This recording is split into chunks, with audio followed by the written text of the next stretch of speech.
The fluorescent lights hummed softly overhead as my fingers moved across the keyboard. Lines of code scrolled by on my monitor, but my mind was not fully focused. A nagging feeling had been bothering me all day, and I couldn't shake it off. I glanced at the clock on my desk. It was 9:37 p.m. It was Friday night. I should have been home hours ago, but the project deadline was approaching, and I needed to complete it. Still, something seemed off. I reached for my phone and paused briefly before dialing our home number. The phone rang once, twice, 3 times. Right as I was about to hang up, someone responded, "Hello." The voice was not Emily's. It was deep, slurred, and clearly male. My heart rate immediately doubled. "Who is this?" I demanded, gripping the phone firmly. A low chuckle came from the speaker. "Your wife is entertaining me," he replied. The line went dead. For a moment, I sat there frozen in disbelief. Then, like a dam bursting, a flood of emotions rushed through me. Anger, fear, confusion, and betrayal all battled for dominance. I jumped up and nearly knocked over my chair. Grabbing my coat, I dashed out of the office, barely remembering to lock the door behind me. The drive home was a blur. My mind raced, replaying recent events and looking for clues I might have overlooked. Emily had been distant lately, frequently arriving home late from work. There were unexplained charges on her credit card. We had been arguing more frequently about trivial matters. How could I have been so blind? I muttered, slamming my hand against the steering wheel. As I pulled into our driveway, I noticed an unfamiliar car parked in the street. My stomach churned. Part of me wanted to turn back and drive away, to pretend this wasn't happening. But I needed to know the truth. I got out of the car, my legs feeling like lead as I walked to the front door. My hand shook as I put the key into the lock. I took a deep breath, turned the key, and pushed open the door. The house was too quiet. I could hear my own heartbeat pounding in my ears as I walked upstairs. As I approached our bedroom, I noticed muffled voices and movement. Without hesitation, I threw open the door. The sight that greeted me would be forever etched in my memory. Emily, my wife of 5 years, was sharing our bed with another man. Not just any man, her boss, Brad Hastings. For a moment, time appeared to stand still. Emily's eyes widened with shock and horror. Brad seemed more annoyed than anything else. "Ryan," Emily gasped, clutching the sheets to her chest. I can explain." I couldn't speak. My throat felt as though it was closing up. Instead, I pulled out my phone and began recording. "What the hell are you doing?" Brad growled, scrambling for his clothes. "Get out." I finally spoke, my voice low and dangerous. "Both of you, get out of my house." Emily started crying. "Ryan, let me explain." "It's not what you think." I laughed bitterly. "Not what I think. I come home to find my wife in bed with another man. And it's not what I think. Save your excuses, Emily. Just get out." Brad, now partially dressed, attempted to approach me. "Look, Mitchell, let's talk about this like adults." I took a step back and kept my phone trained on them. "There is nothing to talk about. Get out before I call the police." Emily stumbled out of bed, tears running down her cheeks. "Ryan, please. I love you. We can work this out." Her words only made me angrier. "Love me? Is this how you express love, Emily? By sleeping with your boss in our bed? Get out." As they hurriedly dressed and collected their belongings, I continued recording. Part of me knew I was acting out of pure emotion, but I couldn't control myself. I wanted them to feel the humiliation I was feeling. After they were dressed, I followed them downstairs, still recording. Emily made one last attempt to communicate with me. "Ryan, I'm deeply sorry. Please, can we just talk about it?" I shook my head, my voice trembling with barely controlled rage. "How could you do this to us? What about our marriage? Just go, Emily. I can't even look at you right now." As soon as they left, I slammed the door shut and locked it. Then, without really considering the consequences, I shared the video on social media. I sank into the couch, head in my hands. The reality of what had just occurred began to set in. My marriage, my life as I knew it, had ended, and I had no idea what to do next. My phone began buzzing incessantly. Messages from friends and family who had seen the video. Some expressed shock and sympathy. Others were angry on my behalf. However, I couldn't bring myself to respond to any of them. As the night progressed, I sat in the dark, replaying every moment of my relationship with Emily, trying to figure out where it went wrong. How had we gone from a happy marriage to this? The betrayal cut deep, leaving a wound that I didn't think would ever heal. The next morning, I awoke on the sofa, my neck stiff and my head pounding. For a blissful moment, I assumed it had all been a terrible nightmare. Then, reality struck back, and the pain hit me all over again. I checked my phone. The video had gone viral overnight. There were numerous comments, messages, and missed calls. I scrolled through them indifferently, not taking anything in. A loud bang on the door startled me. I stood up slowly, my body protesting every move. When I opened the door, Emily was standing there, her eyes red and puffy from crying. "Ryan," she said, her voice hoarse, "we need to talk." I leaned against the doorframe, suddenly exhausted. "I believe you said enough last night, Emily." She flinched at my words but continued, "Please, let me explain. I never intended for this to happen." Against my better judgment, I moved aside to let her in. As she walked past me, I caught a whiff of her perfume. I used to find this scent intoxicating. Now, it just made me feel sick. We sat at opposite ends of the couch. The distance between us felt like an unbridgeable chasm. Emily took a deep breath. "Ryan, I'm deeply sorry. What I did was unacceptable. I know that, but you need to believe me. I never intended to hurt you." I laughed bitterly. "Nobody ever wants to hurt me. How did you think sleeping with your boss would make me feel?" She flinched again. "It wasn't like that. Brad, he promised me a promotion. He said it would help our future. I thought I was doing it for us." My anger, simmering beneath the surface, erupted. "For us? Are you kidding, Emily? How could doing this help us?" "I know it sounds crazy," she admitted, tears welling up in her eyes. "But things have been tight lately with the mortgage and student loans. I figured if I got the promotion, we'd finally be able to start saving for a family." I stood up and paced the room.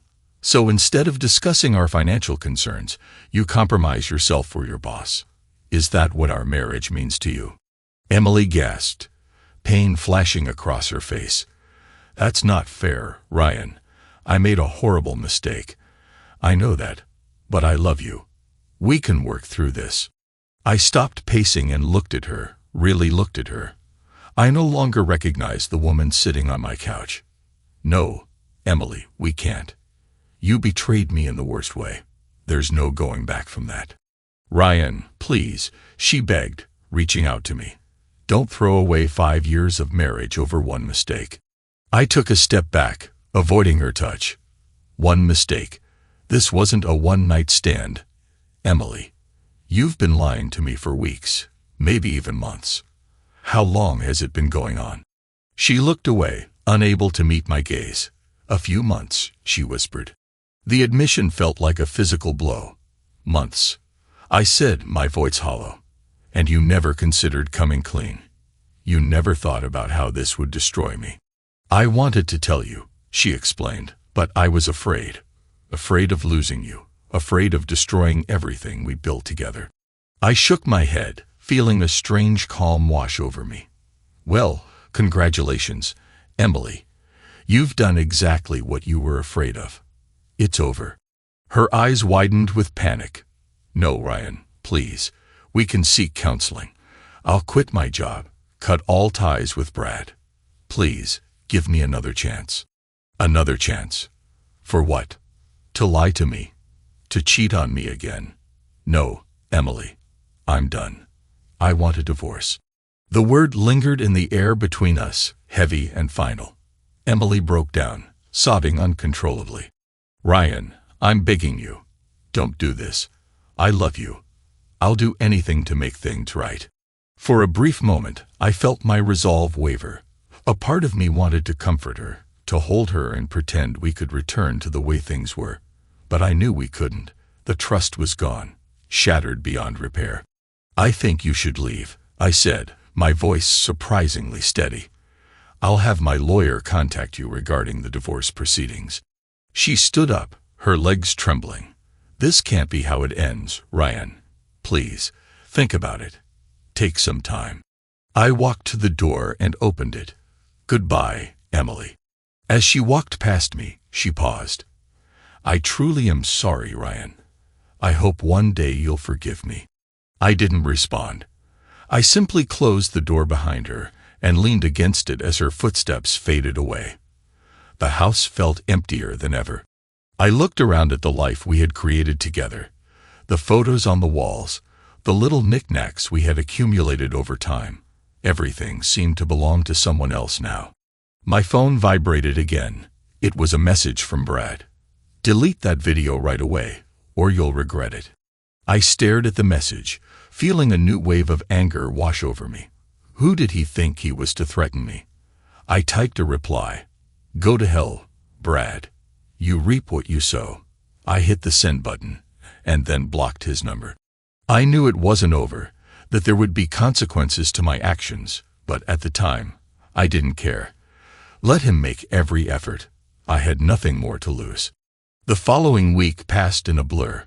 I filed for divorce, hoping to avoid dealing with the emotional fallout. My lawyer, a no-nonsense woman named Sarah, warned me that things could get messy. "Are you certain you want to go through with this?" she asked during our first meeting. "Infidelity can sometimes be resolved between couples." I shook my head firmly. "No, there is no going back. I want to get this over with as soon as possible." Sarah nodded and made a note in her file. "All right, but you should know about the video you posted. It could complicate matters. Mr. Hastings might use it against you." I leaned back in my chair, feeling a headache develop. Let him try. I'm not taking it down. As I exited Sarah's office, my phone rang. It was a message from my boss, Dave Coleman. "I need to see you in my office right away." A feeling of dread settled in my stomach. I'd been so preoccupied with my personal life that I hadn't thought about how this might affect my work. I went straight to the office, trying to prepare for whatever was coming. Dave was waiting for me when I arrived, his face grim. He motioned for me to take a seat. "Ryan," he began, cautiously neutral, "I'm sure you understand why I called you in." I nodded, not trusting myself to speak. Dave sighed and ran a hand through his thinning hair. "Look, I'm not here to judge your personal life, but I did see the video you posted. It's causing issues for the company." "Problems?" I echoed, feeling the surge of anger. I was betrayed, and now I'm causing problems. "I understand you're upset," Dave said, raising a hand. "However, we have a reputation to maintain. Clients are asking questions. It isn't good for business." I leaned forward, gripping the chair's arms. "So, Dave, what are you saying?" He refused to meet my gaze. "I apologize, Ryan, but we'll have to let you go." For a moment, I couldn't comprehend what he was saying. "Are you firing me because my wife cheated on me?" Dave slid a document across his desk. "Your contract allows for termination without cause. I'll offer a severance package, of course." I stared at the paper, feeling like I was in a twisted nightmare. "This is nonsense, Dave. I've dedicated 5 years to this company. My work has always been exceptional." "I know, Ryan, and I sincerely apologize, but the decision has been made. You can clean up your desk now or return after hours, whichever you prefer." I got up abruptly, my chair scraping against the floor. "I'll do it now." I didn't want to cause any more problems for the company. As I packed my belongings, my coworkers avoided eye contact and whispered amongst themselves. I felt like a pariah, branded by my own pain and anger. As I prepared to leave, Brad Hastings appeared at the doorway of my former office. He leaned against the frame with a smug expression on his face. "I warned you you'd regret it," he said, his voice so low that only I could hear. Something inside me snapped. Before I realized what I was doing, my fist hit his face. Brad stumbled backward, blood spurting from his nose. "You son of a—" I yelled, lunging for him again, but security had already arrived, grabbing my arms and pulling me back. Brad wiped the blood from his face, and his smug smile turned into a furious snarl. "You're done, Mitchell," he spat. "I'll make sure you never work in this industry again." As security led me out of the building, I could feel everyone's eyes on me. My coworkers, people I had considered friends, watching in stunned silence as I was led to the exit. Once outside, one of the security guards, Mike, whom I had always been friendly with, gave me a sympathetic look. "I'm sorry, man. For what it's worth, I believe you got a raw deal." I nodded, unable to respond.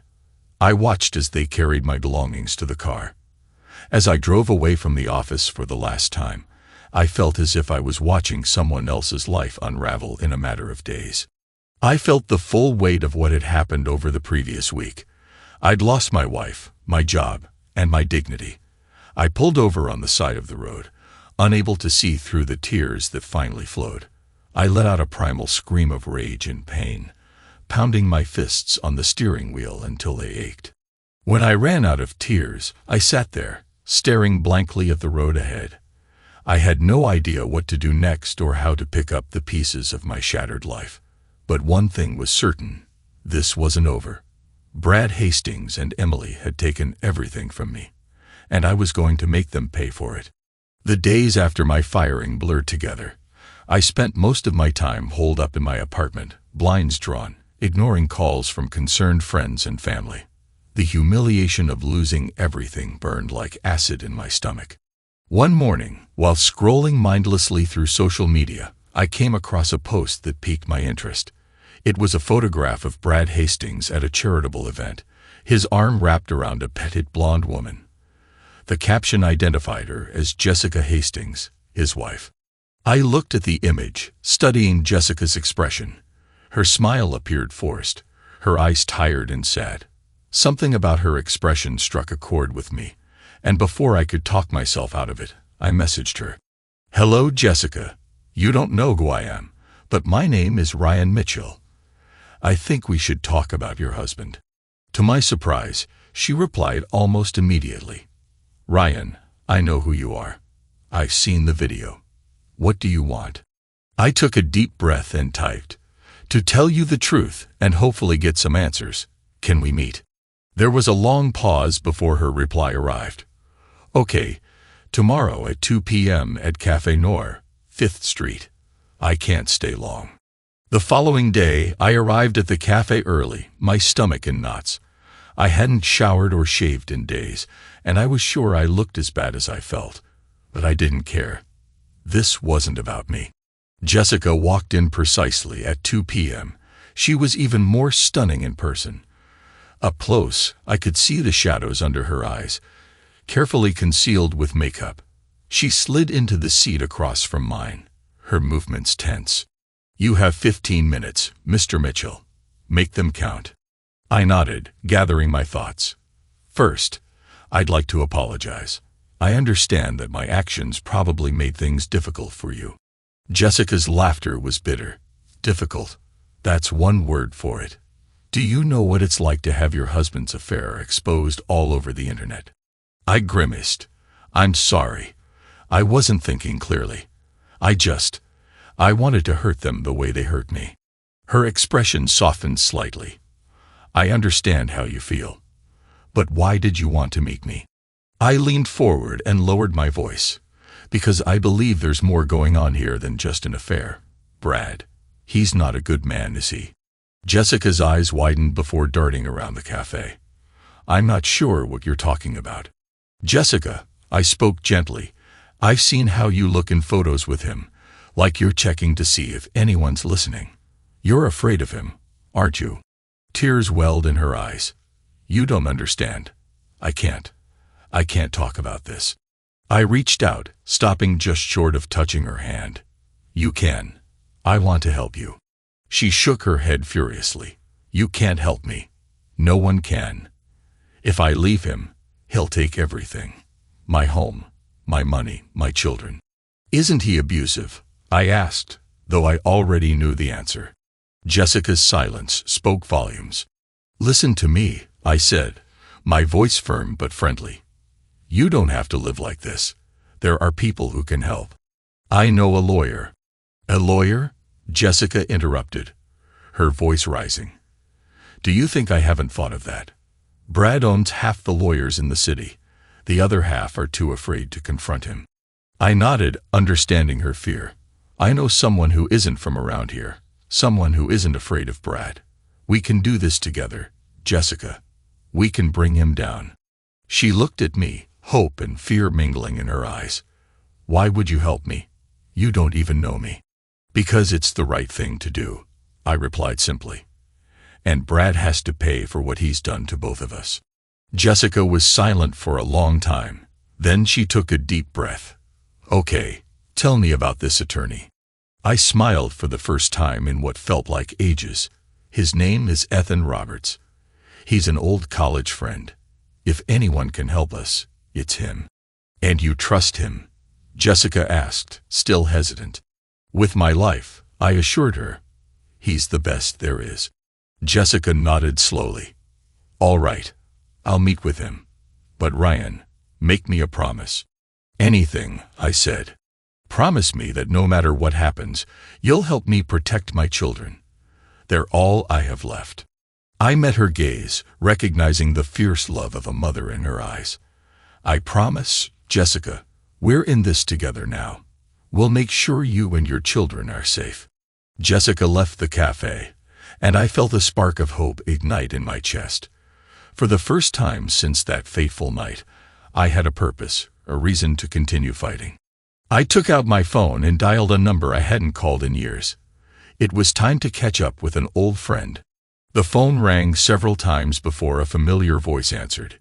Ethan Roberts speaking. I paused for a moment, unsure of myself. Ethan, it's Ryan. Ryan Mitchell. There was a prolonged pause on the other end. Ryan. Well, this is unexpected. It's been, what, 10 years? Yeah, about that, I explained, running a hand through my hair. Listen, I know we didn't part on good terms, but I need your help. Ethan's voice became cold. Can I help? That's a big request, considering the last time we spoke. You made it clear you didn't want anything to do with me. I understand, and I'm sorry. I was young and stupid. But this isn't about me, Ethan. There are people who need your help, innocent people. Why should I care? Ethan asked, though I could detect a hint of curiosity in his voice. Because you're still the same guy who wanted to change the world, right? The guy who went to law school to fight for the underdog. There was another pause, then Ethan exhaled. All right. I'm listening, but this better be good, Mitchell. I took a deep breath and laid everything out. The affair, the video, losing my job. Then I told him about Jessica and Brad, the abuse, the fear. When I finished, Ethan was silent for a long time. Jesus, Ryan, you really stepped in it this time, didn't you? Yeah, I suppose I did, I admitted. So, will you help me? Meet me at my office tomorrow at 9 a.m., Ethan replied, his tone sharp. And Ryan, don't be late. The next morning, I found myself standing outside a modern office building in downtown Austin. Ethan's name was on the directory, and his firm occupied the entire top floor. My stomach churned with nerves as I rode the elevator up. The last time I saw Ethan, we had almost fought over a girl, Emily. The irony wasn't lost on me. Ethan's receptionist, a stern-looking woman in her 50s, eyed me suspiciously. Mr. Roberts is expecting you. Go right in. I pushed open the heavy oak door and entered Ethan's office. He was standing near the window, his back to me. He had filled out since college, and his tailored suit made his lean frame look solid and imposing. You're on time, Ethan said, turning to face me. That's new. I managed a weak smile. People change. Ethan's eyes narrowed. Do they? Because from where I stand, you look like the same reckless hothead who stole my girlfriend and ruined our friendship. I flinched at his words. That's not fair, Ethan. Emily and I. It wasn't like that. Oh, really? Ethan laughed bitterly. So tell me, Ryan, what was it like? Enlighten me. We fell in love, I replied quietly. It wasn't planned. It just happened. I never meant to hurt you. But you did, Ethan snapped. And now you're asking for my help because the same woman cheated on you. Isn't karma? His words stung, but I couldn't argue. He was right. I deserved that, and probably more. Ethan, this isn't about me or Emily. It's about Jessica Hastings and her children. They need your help. Ethan's expression softened slightly. Tell me everything. I mean everything, Ryan.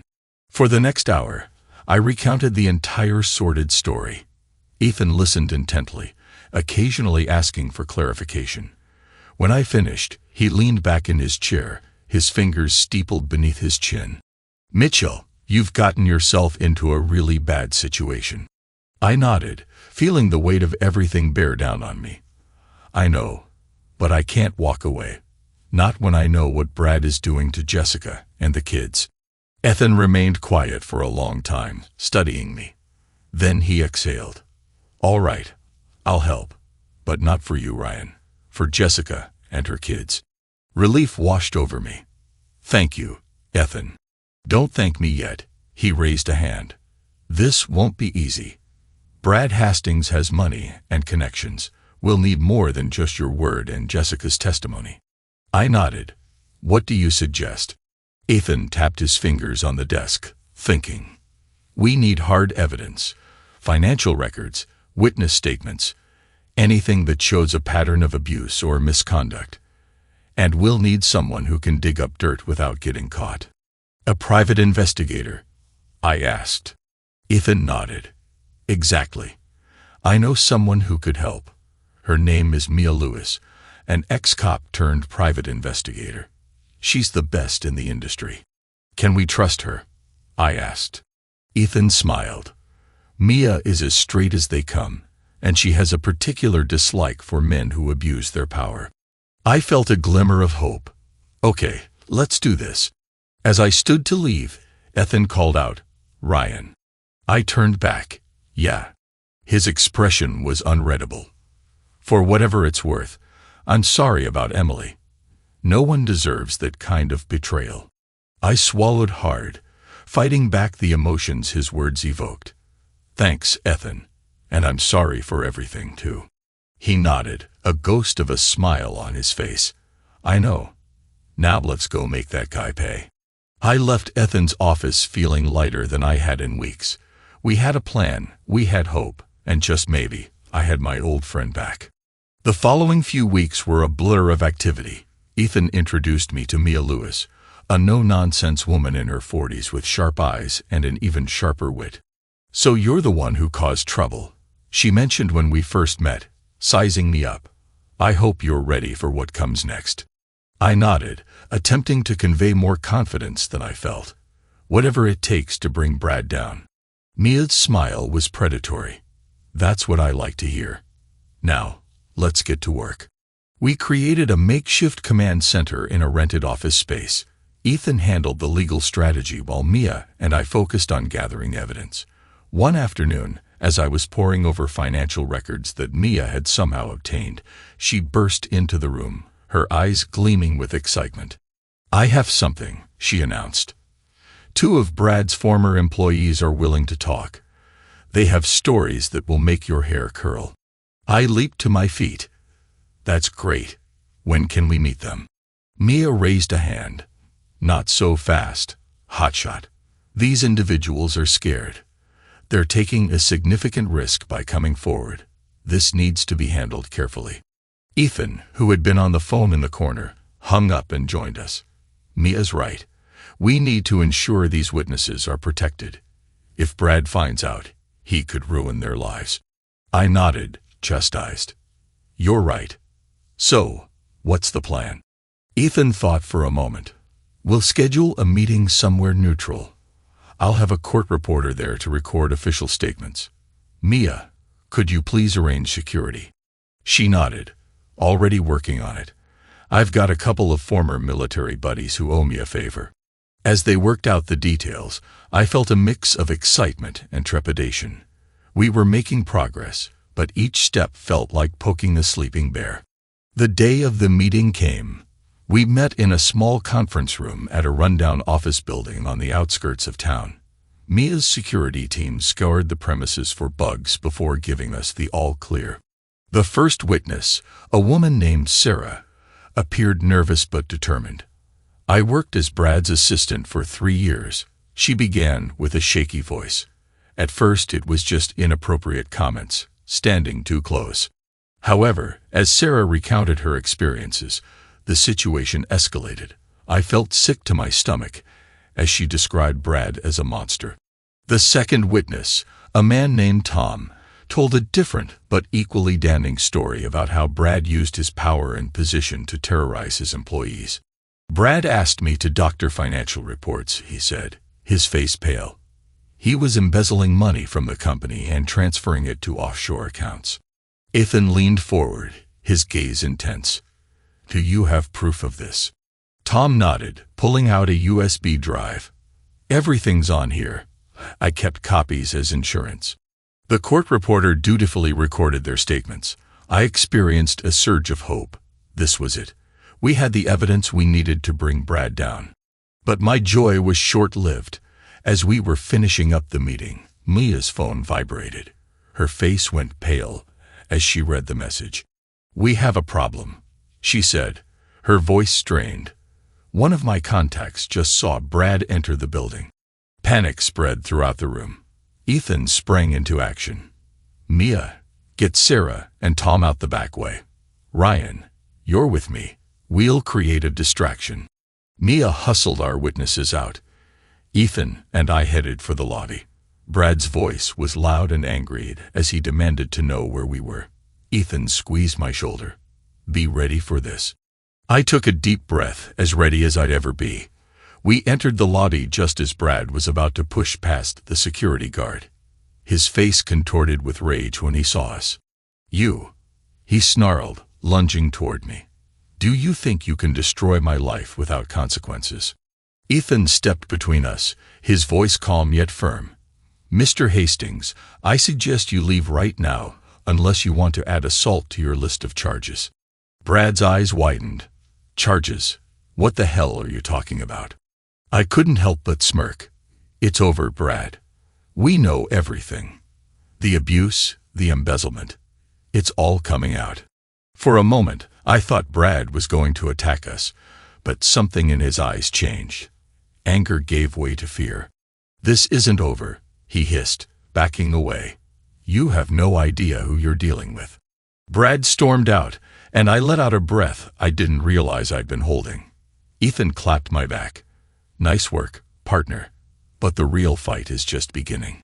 We returned to our office and regrouped. Sarah and Tom were safely away, and their statements were secure. We had financial records, witness testimony, and an increasing amount of evidence against Brad. As we sat around the table, exhausted but exhilarated, I looked at my unlikely teammates. Mia, Ethan, the tough-as-nails detective, and Jessica and her children were counting on us to deliver justice. So, what happens next? I asked.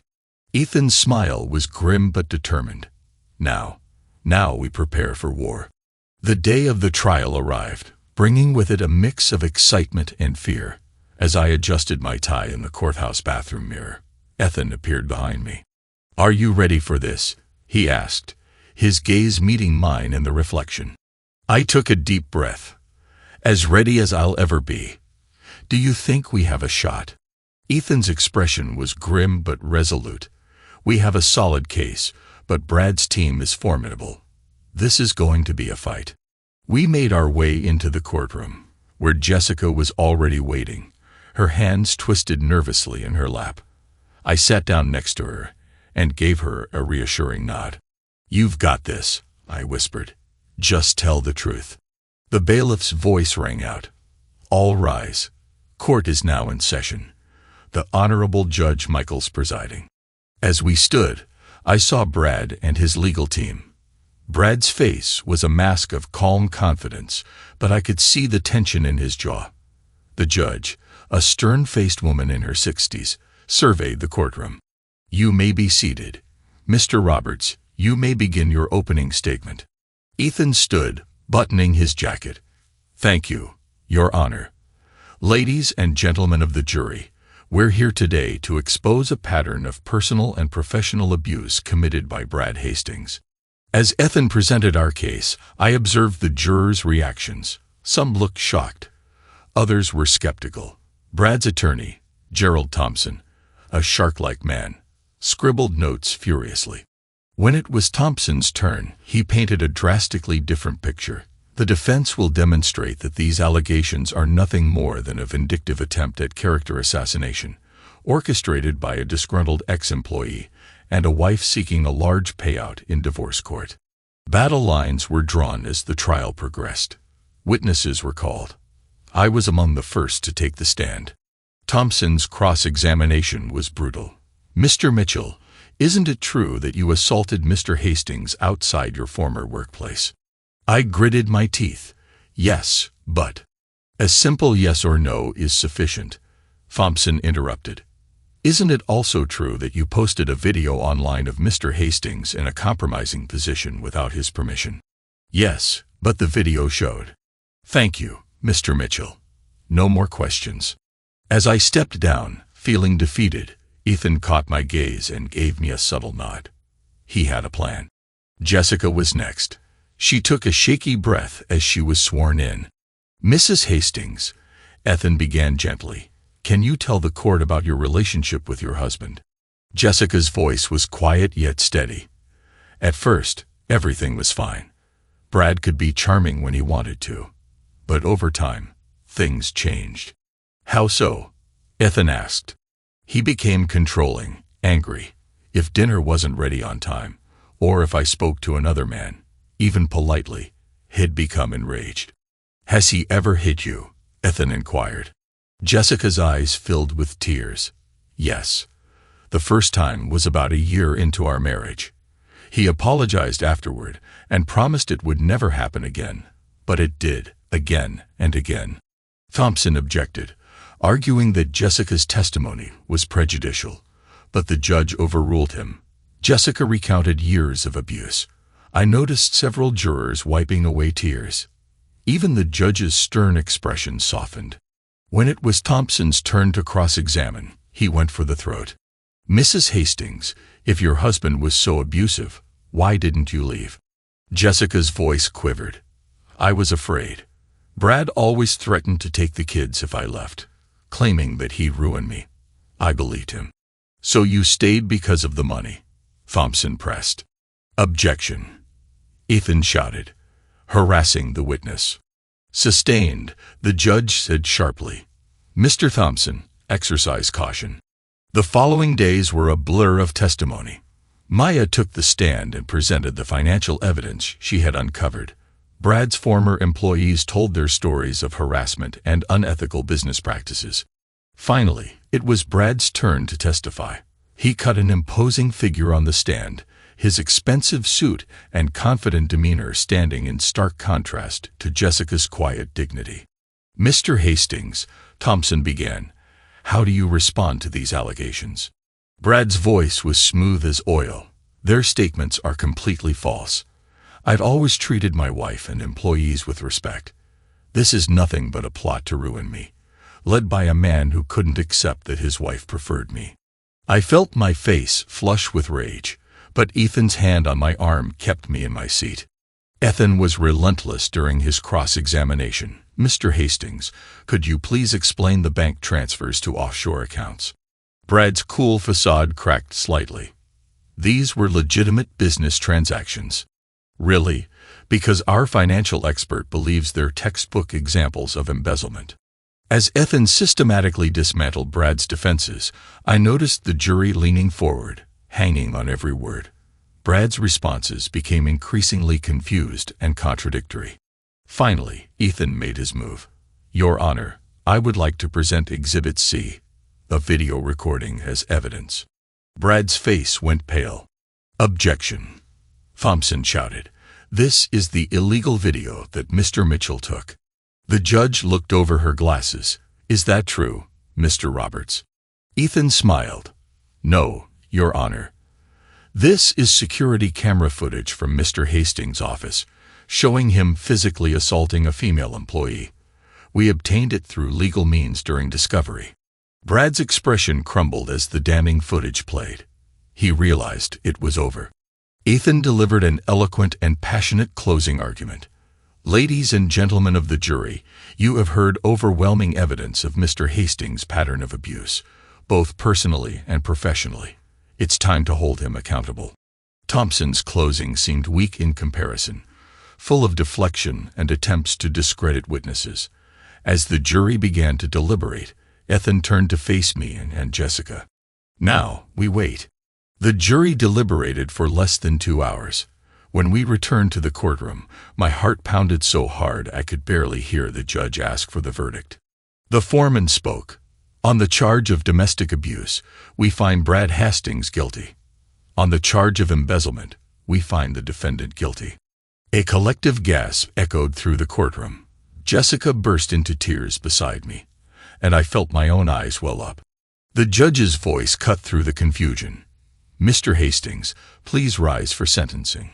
Brad stood, his face ashen. "Bradley Hastings, this court sentences you to 5 years in prison for embezzlement. In addition, you will pay your company $2.5 million in restitution. The domestic abuse charges will result in a 3-year concurrent sentence. Upon your release, you will be subject to a permanent restraining order, prohibiting you from contacting Jessica Hastings or your children." She turned to Jessica. "Mrs. Hastings, in relation to your divorce, this court grants you full custody of your children. Mr. Hastings will pay substantial alimony and child support, totaling 60% of his assets and future income." The judge's gavel fell, and the courtroom erupted into chaos. Reporters demanded statements, and Brad's family protested loudly. Amid the commotion, Jessica flung her arms around me. "Thank you," she sobbed. "Thank you for believing me." I hugged her back, feeling a weight lifted off my shoulders. "You did it, Jessica. You were brave enough to confront him." As the bailiffs escorted Brad away, I caught his eye. His defeated expression was almost pitiful. I approached him, ignoring the protests of his lawyer. "You did this to yourself, Brad," I said quietly. "I simply exposed the truth." He glared at me but said nothing as he was led out. Ethan clapped my back. "We did it, partner. Justice was served." But the victory was bittersweet. As we exited the courthouse, I saw Emily standing by the stairs. She looked small and lost, a far cry from the confident woman I had married. "Ryan," she called out hesitantly. "Can we speak?" I sighed and motioned for Ethan and Jessica to go on without me. "What is it, Emily?" She wrung her hands nervously. I wanted to apologize for everything. What I did was unforgivable." "You're right," I said flatly. "It was." Tears streamed down her face. "I understand, but I want you to know that I never stopped loving you. What I did with Brad was a mistake, the biggest mistake of my life." I felt a twinge of sympathy, but it was overshadowed by the memories of her betrayal. "I'm sorry, Emily, but this doesn't change anything. Our divorce is finalized. It's over." She nodded and wiped her eyes. "I understand. I hope one day you'll forgive me." I watched her walk away, feeling as though a chapter of my life had come to an end. It hurt, but it was also liberating. The next few weeks were hectic. My divorce from Emily was finalized, and according to the judge's ruling, she received half of everything. The media coverage of Brad's trial made finding work in Austin nearly impossible. Every potential employer recognized me as the guy from the viral video. One night, as I sat in my half-empty apartment, surrounded by moving boxes, Ethan came by with a six-pack of beer. "So, what's next for you?" he asked, passing me a bottle. I shrugged. "I honestly have no idea. There's nothing left for me here." Ethan took a long swig from his beer. "You know, I have a buddy in Denver who runs a tech startup. They're always looking for good engineers." I raised an eyebrow. "Denver? Why not? A fresh start in a new city might be exactly what you need." For the first time in months, I had a glimmer of hope. As I reflected on it, I said, "You know what? Maybe you're right." Ethan grinned. "Of course I'm right. I'm always right. It's why I'm such an effective lawyer." I laughed and threw a crumpled napkin at him. "And so humble, too." As we clinked our bottles together, I realized that despite everything, I had gained something valuable through this ordeal: a renewed friendship. The Rocky Mountains loomed large on the horizon as I drove into Denver, my car packed with the remnants of my life in Austin. The air felt different here, cleaner, somehow. Or maybe that was just my imagination, fueled by the promise of a new beginning. My first stop was the office of Mile High Tech, the startup Ethan's friend ran. The receptionist, a cheerful woman named Linda, greeted me warmly. "You must be Ryan. Tom's expecting you. Go right in." Tom Reeves, the CEO, was a laid-back guy in his 40s with a quick smile and a firm handshake. "Ryan, great to meet you in person. Ethan's told me a lot about you." I felt a flicker of anxiety. "All good things, I hope." Tom laughed. "Well, he mentioned you've had a rough go of it lately, but he also said you're one hell of an engineer. That's what I care about." As Tom showed me around the office, introducing me to the team, I felt something I hadn't experienced in a long time. Excitement. These people were passionate about their work, and their energy was contagious. "So," Tom said as we returned to his office, "what do you think? Want to join our merry band of misfits?" I grinned. "When can I start?" The next few months flew by. I threw myself into my work, grateful for the chance to focus on coding rather than courtrooms. My coworkers were friendly and welcoming, never prying into my past. One Friday evening, as we were all heading out for the traditional end-of-week drinks, my team leader, Sarah, hung back. "Hey, Ryan," she said, falling into step beside me. "A bunch of us are going hiking tomorrow. Want to join?" I hesitated. I'd been keeping to myself outside of work, still wary of forming new connections. But Sarah's smile was warm and genuine. "You know what? That sounds great," I found myself saying. The hike turned out to be just what I needed. As we climbed higher into the mountains, the fresh air and stunning views seemed to clear away the last lingering shadows of my old life. At the summit, as we sat catching our breath and passing around water bottles, Sarah nudged my shoulder. "So, mysterious Ryan from Austin, what's your story?" I tensed for a moment, then relaxed. These people had become more than just coworkers. Maybe it was time to open up a little. "It's a long story," I warned. Sarah grinned. "Well, it's a long way back down the mountain. We've got time." So I told them, not every detail, but enough. About Emily's betrayal, the viral video, the court case. As I spoke, I was surprised to find that the pain had dulled. It felt more like recounting something that had happened to someone else. When I finished, there was a moment of silence. Then Sarah squeezed my arm. "Dan, Ryan, that's rough. But you know what? You came out the other side. That's something to be proud of." The others murmured in agreement, and I felt a warmth that had nothing to do with the sun overhead. For the first time in a long time, I felt like I belonged somewhere. After several months, life returned to normal. I had found an apartment with a view of the mountains, joined a local rock climbing gym, and even began dating again, casually. Then, one morning, I got a letter with an Austin postmark. When I saw Jessica's name on the return address, my heart skipped a beat, and my hand shook slightly as I opened it. "Dear Ryan, I hope you're well. I've been wanting to write for a while, but I wanted to wait until I had some good news to share. First and foremost, I'd like to thank you again for everything you've done for me and my children.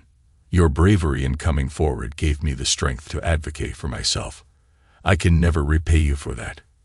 I'm writing to let you know that we are doing well. The kids and I relocated to a new town where no one knows our history.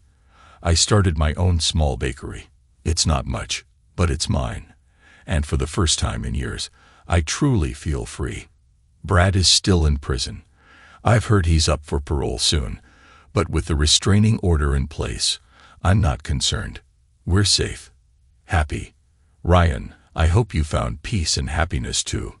You deserve it more than anyone I know. Thank you for everything, Jessica. As I finished reading, I realized I was smiling. Despite the pain and turmoil, something good had emerged from this mess. Jessica and her children were safe and happy, and I was creating a new life, one day at a time. I sat down at my desk and began writing a response. Dear Jessica, I can't express how pleased I was to receive your letter. As I wrote, I felt the last traces of my old life slipping away. Bitterness, anger, and regret. They all seemed to belong to a different person now. I looked out of my window at the mountains, their peaks shining in the morning sun. My new life awaited, full of possibilities. For the first time in a long time, I felt ready to embrace them.